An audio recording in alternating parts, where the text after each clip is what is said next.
안녕하세요. 정신 나간 어머님 때문에 이혼한 여성입니다.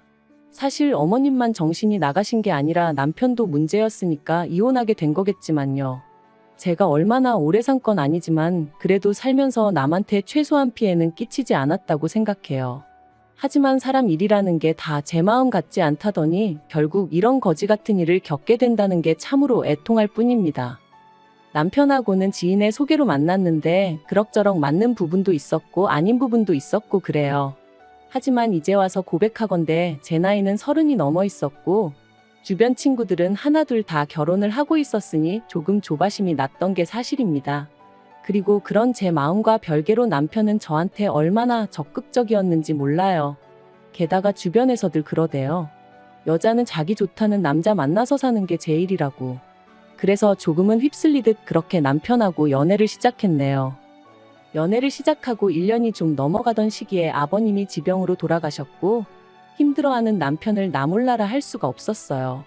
그래서 결혼 이야기가 나오던 때도 아니었는데 자의반타의반으로 장례식장에서 이것저것 제가 할 수 있는 일을 돕게 되었죠. 비록 경황이 없었지만 그래도 얼떨결에 어머님과 신우는 물론이고 남편 친척 어른들께 인사를 드리게 되었고요. 그리고 그때 제가 의도한 것은 아닌데 다들 저를 좋게 봐주셨던 모양이에요.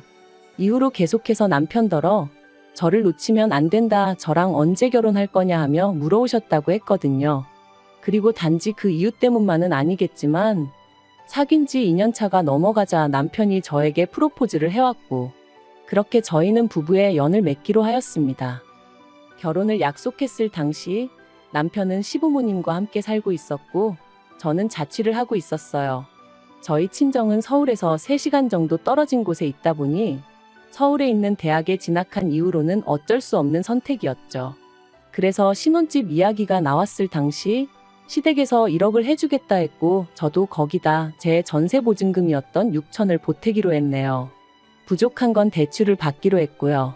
참고로 남편은 돈이 생기는 족족 자기가 운영하던 가게에 쏟아붓고 있었기에 따로 모아둔 돈이 없었어요.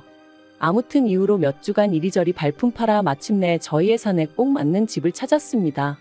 부동산 중개인분도 놀라셨을 만큼 괜찮은 조건이었기에 남편과 상의 끝에 계약금 500까지 걸었고요. 그런데 어머님이 보내주시겠다던 1억이 가타부타 말도 없이 계속해서 늦어지는 거예요. 그리고 더는 집주인이 기다려주지 못한다고 통보를 해왔을 무렵 어머님이 저에게 따로 연락하셔서 말씀하시길 급하게 돈 쓸 곳이 있어서 그 1억을 쓰셨다는 겁니다. 짜증나고 어이없고 황당하기까지 하더라니까요. 하지만 어머님한테 따지고들 겨를도 없이 식은 코앞이고 당연히 그 집에 들어가서 살게 될 거라는 전제하에 계약해놓은 가정가구들도 있었거든요. 그러니 뭐부터 정리를 해야 하나 싶은 게 머릿속이 어찌나 복잡했는지 몰라요. 그리고 그렇게 계약을 파기하게 되다 보니 처음 계약금도 못 돌려받게 되었죠. 그래서 어쩔 수 없이 가뜩이나 빠듯한 예산이 더 빠듯해졌으니 예단을 생략하기로 했어요. 그런데 그런 저희 결정에 대한 어머님의 반응은 격렬했습니다.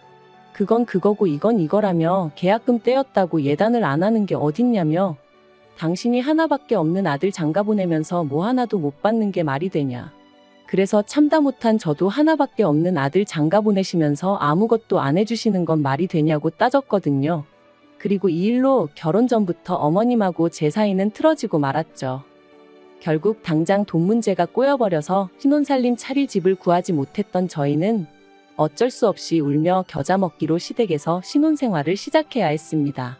제가 무슨 말을 한 것도 아닌데 안방은 못 내주신다 하셔서 그러시라 했고요. 저희 친정에서는 빚이라도 내서 집을 해주시겠다 하셨지만 그건 제가 거절했어요. 어차피 남편이나 저 둘 다 맞벌이에 야근이 잦은 일이다 보니 집에서 보낼 시간이 많지도 않았고 돌이켜 생각해보면 저도 좀 오기가 났던 것도 같아요. 아무튼 남들 눈엔 어떻게 보였을지 몰라도 저는 반지하라도 저희 둘이 살만한 집을 구할 때까지만 머문다는 생각이었으니 크게 절망적이진 않았습니다. 그런데 그렇게 합가를 하고 한 달 정도 됐을 때였어요. 저에게는 여동생 하나가 있는데 제 여동생은 장학금을 받는 조건으로 고향에 있는 대학에 진학을 했었거든요. 하지만 직장만큼은 서울로 다니고 싶어 하더니 결국 서울에 있는 대기업으로 이직을 할 것 같다며 소식을 전해왔어요. 그리고 그날은 마지막 임원 면접을 하러 올라왔던 날이었는데 여동생이 언니 어떻게 사는지 슬쩍 보고만 가면 안 되겠냐 하더라고요. 친정부모님도 걱정 많이 하신다면서. 사실 어머님 댁이다 보니 집들이는 고사하고 친정부모님한테 한번 오시란 말도 못했던 게 사실이에요. 저희가 모시고 사는 것도 아니고 어쨌든 어머님 때문이긴 했지만 얹혀 사는 상황이었으니까요. 그런데 마침 그날 어머님도 약속 있으시다 하셨던 게 기억이 나서 그럼 잠깐 들리라 했습니다. 그런데 여동생이 저희 집에 오고 10분도 안 돼서 어머님이 오셨어요. 친구분하고 다투셔서 약속이 파토났다고 하시더라고요. 어머님이 제 여동생을 보시고는 저더러 시애미가 집 비우기가 무섭게 손님을 들이냐며 싫은 소리를 하셨고, 민망해진 제 여동생이 언니 나 그냥 갈게 하면서 나가는데 어찌나 속상하던지 결국 여동생한테 제대로 커피 한 잔 못 내려주고 보냈네요. 여동생이 가고 나서 저는 저대로 어머님한테 서운하다 보니까 그냥 방문 닫고 혼자 있었어요.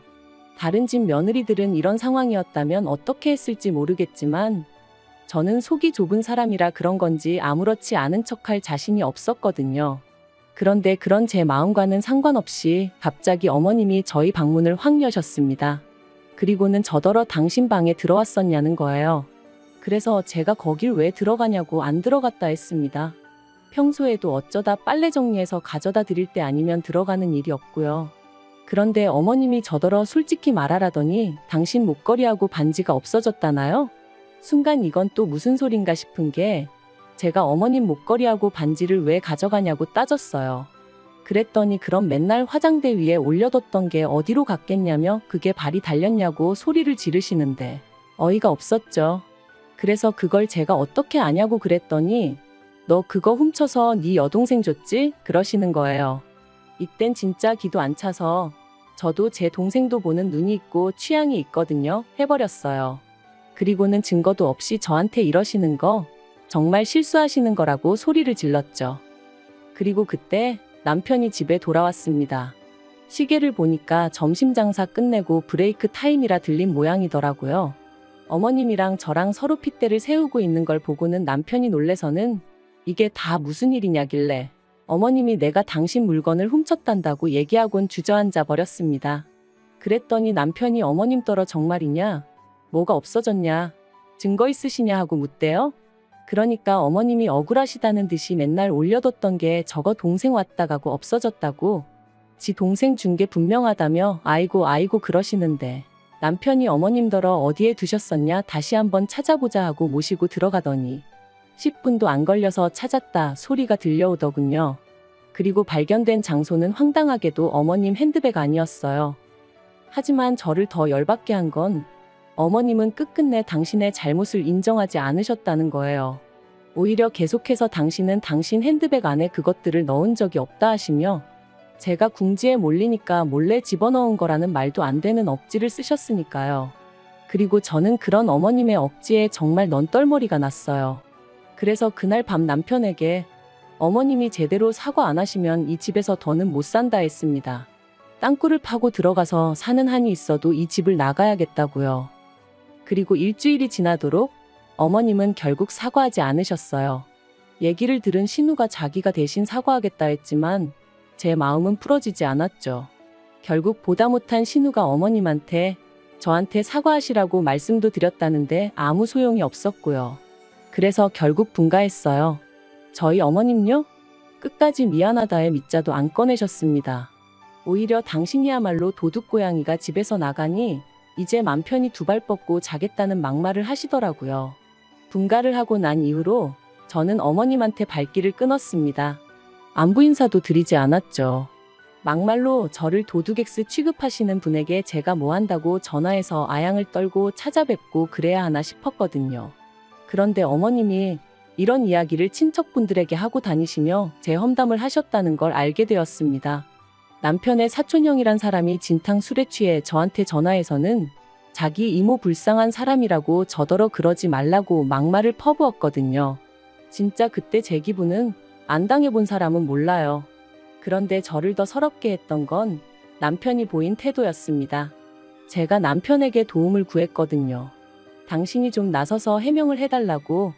우리 와이프도 지금 마음에 쌓인 게 있어서 그렇다. 남들은 모르는 사정이 있다. 이 정도로만이라도 얘기 좀 해달라고요. 하지만 남편의 반응은 자기도 중간에서 너무 힘들다는 거였어요. 저더러 굳이 노인네한테 사과를 받아야 직성이 풀리겠냐면서 그냥 대충 넘어가면 안 되겠냐고. 어머님도 속으론 미안해하고 계실 거라나요? 그래서 이후로는 시댁 쪽 사람들이 저에 대해서 어떻게 생각을 하건 말건 관심을 끊었어요. 어디서 개가 짖냐 하는 마음으로 마음대로 떠들어라 내버려뒀죠.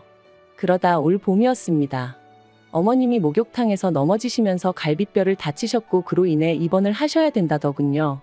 약간의 거동은 가능하신 상황이었지만 신우가 출근하고 나면 혼자 계셔야 하는 상황이었으니 차라리 병원에 계시는 편이 낫겠다 뭐 그렇게 얘기가 된 모양이돼요. 그런데 황당한 건 남편이랑 신우가 저랑 어머님 사이를 뻔히 알면서 저한테 간병을 부탁하더라고요. 하루 종일 붙어 있어 달라는 건 아니었고 자기 둘이 들여다보지 못하는 시간대에만 와달라는 거였지만요. 어찌나 황당하던지 내가 여전히 화가 나 있는 걸 모르나 싶기도 하고. 그런데 또 한편으론 그래도 남편 어머니시고 어쨌든 몸이 아프시다는데 나 몰라라 하기가 마음에 걸리는 거예요. 그래서 어쩔 수 없이 알겠다 했네요. 병원에 갔더니 어머님이 저더러 누가 반긴다고 왔냐며 짜증을 내셨어요. 그리고 그런 어머님한테 저도 한마디 확 해붙일까 하다가 그냥 꾹 눌러 참았죠.